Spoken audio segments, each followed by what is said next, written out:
Well, good afternoon, everybody. It is Wednesday, June 17th. I'm Casey Mason here today filling in for Jamie French for the next couple weeks. Oh, yeah, there's nothing wrong with your monitor. It is Casey Mason. Things shaking up just a little bit. Jamie French is needed elsewhere, and so you've got the substitute teachers in here today filling in for you. Of course, I'm Robinson Miles. We've got a lot happening around the tri-state today, so we're going to start in Sacramento. Well, our officials confirm there is an active structure fire in McLean County. Now, according to dispatch, the working fire call came in for the 100 block of Chestnut Street. The Say Sacramento Fire Department is requesting mutual aid in the area. That's right. Of course, more details here as our afternoon goes on. We're going to keep you updated both right here and online with that developing story there. Yeah. For our next headline, we move over to Muhlenberg County. A Greenville police officer was in the right place at the right time. Fire officials say he was patrolling last night when he spotted smoke coming from a house on Tammy Lane.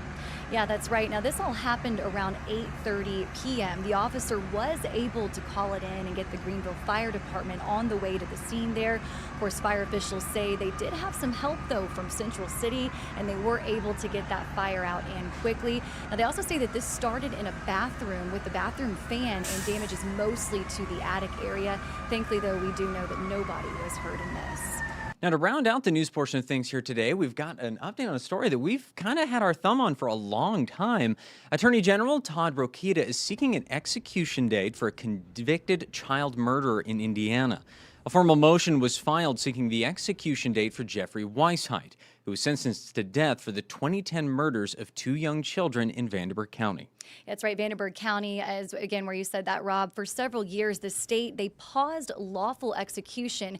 Now, this was due to pharmaceutical companies withholding the drugs that are required to carry them out from the Department of Correction. So state officials say, well, that issue has now been resolved. So what we know here is Weisheit's execution, once scheduled and then carried out, would actually mark the fourth execution in the state of Indiana since 2024.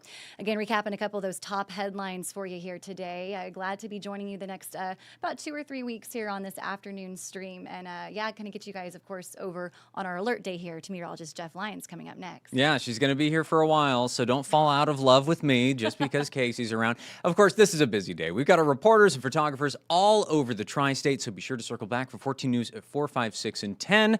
But of course, a lot of focus, as always, on our weather, so we can go ahead and toss over to someone who knows a lot more about that than we do. That's right. Thanks, guys. Stay informed on your local news.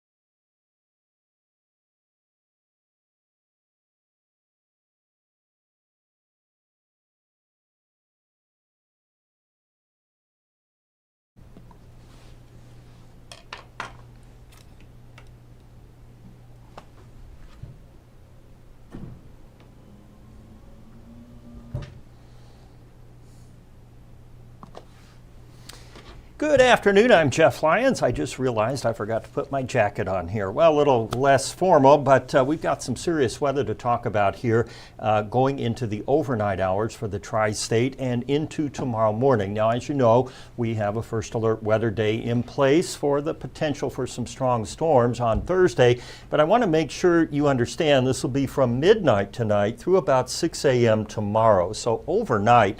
And I know that's the bane of everybody's existence. Nobody likes overnight severe weather. The main threat will be from damaging winds, but we can't rule out tornadoes. And we have quite a system brewing up to our north. And actually, the Storm Prediction Center put out a public severe weather outlook, which is rare. They don't do that very often. But this is mainly for like Lafayette, Terre Haute, Indianapolis, Champaign, up there. But we're on the fringe, and as those storms work out of that zone, they will be coming our way. You've probably noticed it's been very windy today. We've had gusts of 35 at Evansville Regional, 41 in Fairfield, and even stronger more towards St. Louis, Mount Vernon, and Fairfield Heights, etc. the winds are carrying in a huge amount of Gulf moisture, and so that puts energy into the atmosphere. And unfortunately, for the folks here in central Indiana, central Illinois, we have a level 4 of 5 risk, a moderate risk for severe weather. The Storm Prediction Center saying an outbreak of long track damaging tornadoes, widespread winds, damaging winds, heavy rainfall and hail up there. You'll notice the tri-state is in a level 2 risk now, and the level 3 was actually extended a little farther south, not much, to include Vincennes and right across the northern edge of the tri-state. There's actually tornado watch just out of the viewing area there, Clay, Richland, and Lawrence counties, and then on up. And what will happen here, and I'll show you on the radar, we're going to have a big line of storms that will move across like this, west to east, and kind of curve down. And it's that bottom part of the curve that will slide into the tri-state very late tonight. It will be weakening, and the big question mark leading up to today was, well, how much will it weaken? And based on today's models, and the trend was starting to show yesterday, not much. And so that means we have a better chance of having some damaging wind gusts. The tornado threat, obviously greatest, where you have that level 4 risk. But do pay attention here. We have cross-hatching on the graph here, and even though we have a low tornado risk for the majority of the tri-state, any tornadoes that get going in the environment we're expecting, which is a lot of twist or shear in the atmosphere, they could be strong, EF2 or greater. So that is an upgrade from what we were talking about yesterday, and it's a concern because of the overnight hour. Similar with the wind threat, and interestingly, the high-end wind gusts, that would be 75 or greater, should stay up here to the north of the tri-state. But we could see some damaging winds all the way down to the Ohio River and maybe even into western Kentucky overnight and early tomorrow morning. The radar right now is clear for the tri-state, but just to our north, up here along the northern border of Wayne and Edwards and Wabash counties, we have a line of storms. Now, it's not severe at this point, but it is putting down very heavy rainfall and probably some gusty winds. And this is just part of what will then later unfold across the upper Midwest. The models had depicted a line of discrete or individual storms developing first, and those would produce the highest risk for tornadoes. Once that line merges together, then you're looking at more of a damaging wind threat across the area, and that is looking like that will come to fruition here as we go through the night. I'm going to show you the high resolution model here. This is what we call the HRRR. It seems to have the best handle on the timing and how everything will kind of play out. And so we go to midnight, and here we have what's left of those storms to the north starting to move into the tri-state. Now again, this is midnight, so Fairfield, Albion over to Mount Carmel, you're going to be getting it first, and at this stage you would have the greater risk for damaging wind gusts and tornadoes. As that batch of storms continues to move down, it tries to merge into a line, and you'll notice here at 3 a.m. Into the Evansville metro area, Evansville, Henderson, Owensboro, Tell City, and back down into Gallatin County here, Shawneetown. And even during that time, we could still see some damaging wind gusts. So you think tree damage, power outages, and those problems, but we can't rule out a tornado or two embedded within that line. And then it continues to march south and east and should be into Ohio County and moving out of the tri-state around sunrise or shortly after. We're not completely done though, as more showers may develop as that system pulls away, and then it's also possible we'll get another line maybe of sub-severe, not severe storms tomorrow evening. So a big transition here from this windy, hot weather that we have now into more seasonable or decent weather for Friday and Saturday.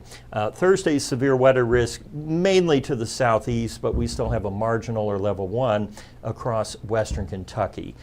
So that is the best info I have now. When you look at the bigger picture here, if you've been following here on our weather shows the models versus what's actually happening now, It's pretty close. The timing and the mode here, with individual cells and then the first batch coming through were modeled very well yesterday.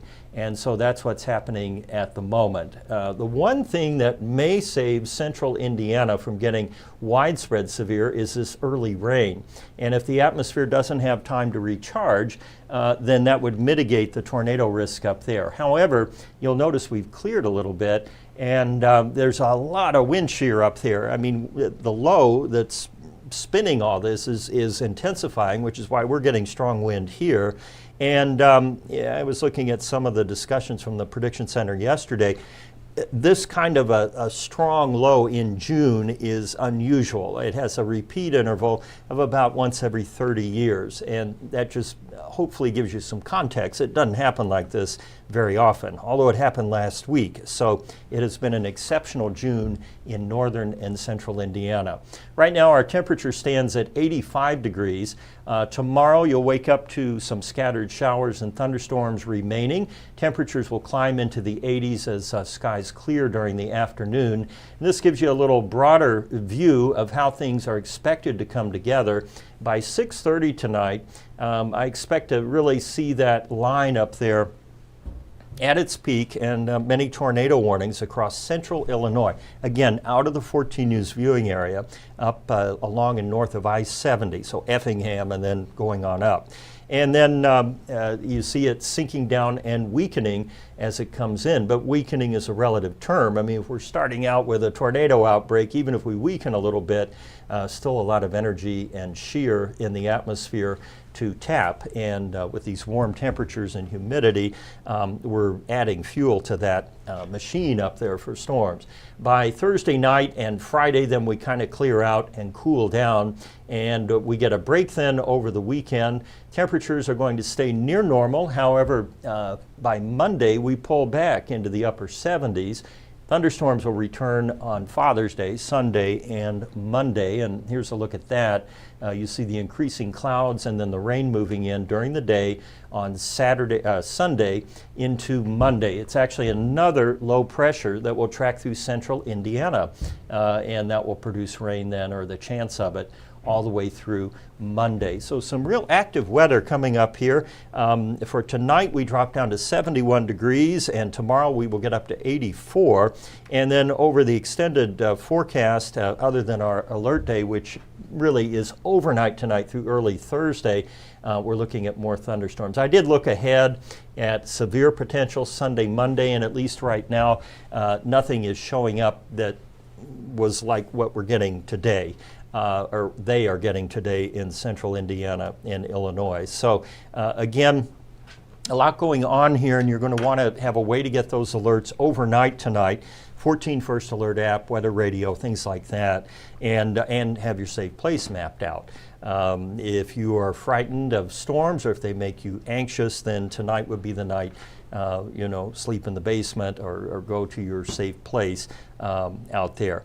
Again, I'm not trying to alarm you. I just want to alert you that it is possible that we will have some severe weather overnight tonight and very early tomorrow morning, basically midnight to 6 a.m. I will have a very detailed look at how this should play out and how it is playing out on 14 News at 4, 5, and 6. And then, of course, I'll be back here for you at 9 o'clock with the First Alert Weather Show at 9. In the meantime, keep an eye on the weather. Stay safe. Have a great afternoon.